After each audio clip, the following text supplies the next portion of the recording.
금산예천교회 이영 목사님이십니다. 오늘 전할 말씀은 계시록 3장 7절로 13절의 빌라델비아 교회입니다. 빌라델비아는 형제 사랑이라는 뜻이며 이 교회는 스무나 교회와 함께 주님으로부터 칭찬만 받고 전혀 꾸중 듣지 않은 교회입니다. 1517년 마르틴 루터에 의해 시작된 종교개혁은 주님께서 보시기에는 미흡한 상태였습니다. 그 후 약 200~300년이 지나서 7교회 중 6번째 단계인 빌라델비아 교회 시대가 시작되었던 것입니다. 중세 천년을 장악했던 두아디라 교회에 대한 반작용으로 일어난 것이 4대 교회라면 개혁이 부진했던 4대 교회에 대한 반작용으로 일어난 것이 바로 빌라델비아 교회인 것입니다. 18, 9세기에 이르러 주님께서는 영국을 중심으로 하여 수백 명의 신실한 종들을 일으키셨는데 그 대표적인 이름들은 진젠도르프, 존 다비, 조지 뮬러, 맥킨토시와 존 뉴턴, 윌리엄 캐리, 로버트 체프먼, 그리고 요한 웨슬리, 조지 휘트필드, 찰스 스펄전 등등이었습니다. 이들에 의하여 성경 말씀은 활짝 열리고 수많은 진리들이 해방되었으며 교회는 정상적인 상태로 돌아오게 되었습니다. 이것은 구약시대 때 바벨론 포로되었던 이스라엘이 회복된 것에 비유됩니다. 바벨론의 침략으로 이스라엘이 망했을 때 성전은 파괴되고 금, 은으로 만든 성전 그릇들은 전리품으로 빼앗겨 바벨론 신전에 넣어졌습니다. 그 후 이스라엘이 포로에서 귀환할 때 금, 은 그릇들도 함께 가지고 돌아왔던 것입니다. 이처럼 빌라델비아 교회의 종들에 의하여 잃어버렸던 진리들이 회복된 것입니다. 영국에서 기라성 같은 종들이 무수히 일어남으로써 기독교가 꽃피고 단기간에 가장 많은 선교사를 파송했던 그때가 바로 영국의 전성기가 되었습니다. 역사상 빌라델비아 교회의 종들만큼 하나님의 말씀을 엄격히 지킨 그리스도인들은 거의 없었습니다.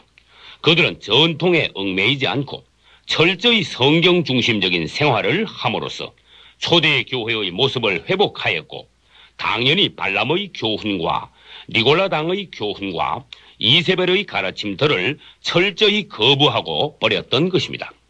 많은 그리스도인들이 하나님의 말씀을 듣기만 하고 지키지 않으므로 믿음이 자라지 않고 약합니다. 그리스도인들의 유일한 생활 규범은 성경 말씀입니다.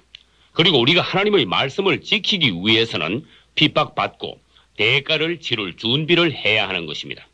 이 땅에 주님의 말씀을 목숨 걸고 지키는 자들이 없다면 하나님의 영광과 간정은 어디에서 나타나겠습니까?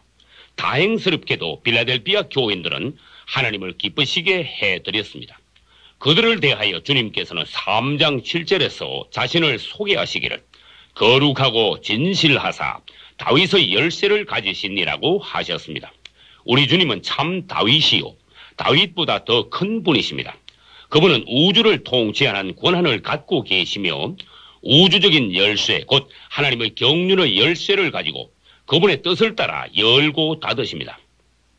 그분이 열 때 아무도 닫을 수 없고 또 그분이 닫으시면 어느 누구도 열 사람이 없는 그분을 우리는 믿습니다. 그리고 8절에서는 주님께서 빌라델비아 교회 앞에 아무도 닫지 못할 열린 문을 두셨다고 하시며 그들을 축복하셨습니다. 당신이 빌라델비아 교인들처럼 주님을 향하여 신실하다면 그분은 당신 앞에도 축복의 문을 열어주실 것입니다. 3장 8절 후반에서는 내가 적은 능력을 가지고도 내 말을 지키며 내 이름을 배반치 아니하였도다 라고 하셨습니다. 빌라델비아의 종들은 적은 능력을 가지고도 주님께 가장 큰 칭찬을 받았습니다. 우리는 주님을 위해 무언가 큰 일을 하려고 시도하면서 갖가지 놀라운 은사와 능력만 받으려고 해서는 안 됩니다. 오늘날 기독교 내에서 많은 이들이 크고 놀라운 일들을 꿈꾸지만 자칫하면 그 안에는 자신의 명예나 성취욕과 야망을 위한 어떤 불순한 시도가 감춰져 있을 수 있습니다. 차라리 주님께서 나에게 주신 적은 달란트에 충실하며 끝까지 진실합시다. 잘하였도다 착하고 충성된 종아, 내가 작은 일에 충성하였음에 내가 많은 것으로 내게 맡기리니 내 주인의 즐거움에 참여할지어다. 아멘. 7교회 중 가장 높이 올라간 빌라델비아 교회는 2가지 일로 인하여 크게 칭찬받았습니다. 첫째는 주님의 말씀을 엄격히 지킨 것이며, 둘째는 그분의 이름을 부인하지 않은 것입니다. 말씀을 지킴으로써 우리는 세상에서 그리스도인임을 간증합니다. 말씀을 지키지 않는 것은 그리스도인의 길을 포기하는 것이며 하나님의 법을 어기는 것입니다. 또 빌라델비아 교회는 주의 이름을 배반하거나 부인하지 않았습니다. 베드로만 주님을 3번 부인한 것이 아니라 오늘날 많은 그리스도인들이 그분의 이름을 제쳐놓고 다른 이름들을 부르며 시인하고 있는 실정입니다. 다시 말하면 현재 기독교 내에는 그리스도 외에 그분보다 높아진 수많은 이름들이 있다는 것입니다. 고린도전서 1장 12절에서 고린도 교인들은 바울파, 아볼로파, 게바파, 그리스도파 등 4파로 갈라져 서로 분쟁했다고 하였습니다. 현재의 상황은 어떻습니까? 나는 장로교인이다. 더 나아가 통합측이다. 아니면 합동측이다. 나는 감리교인이다.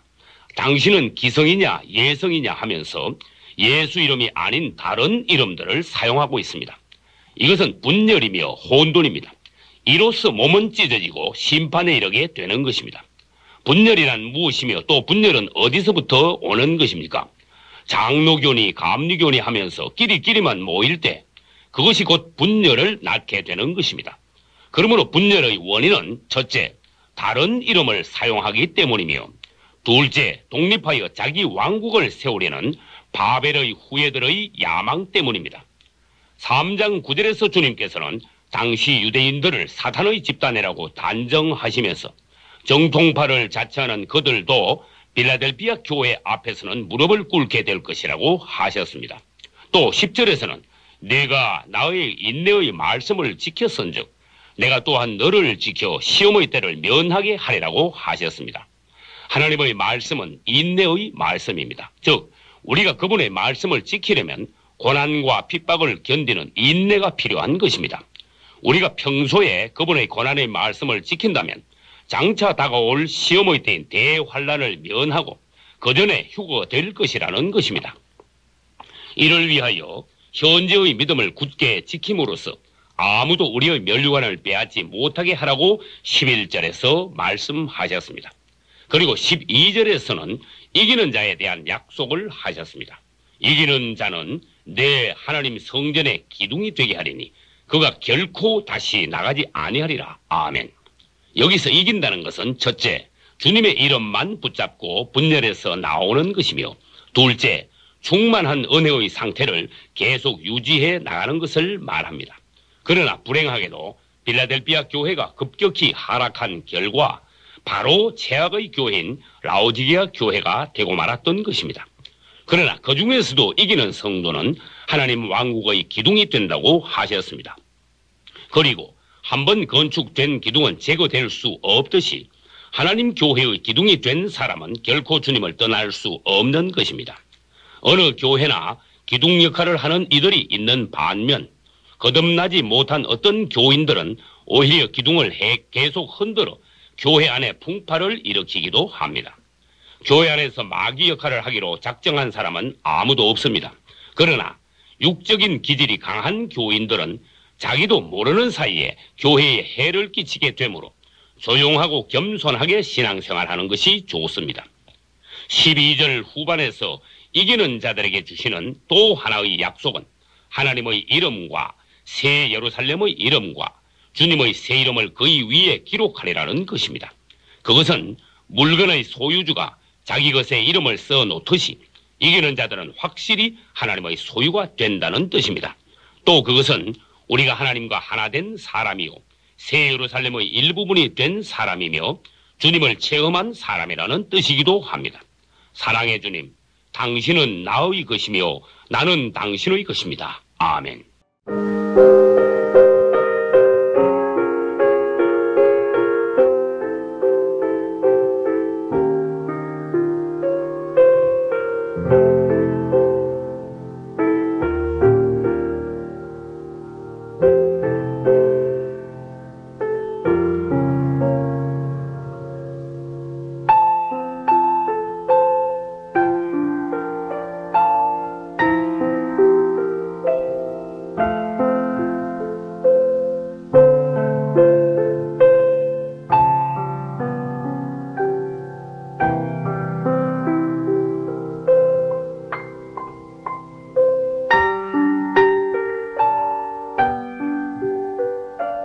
네.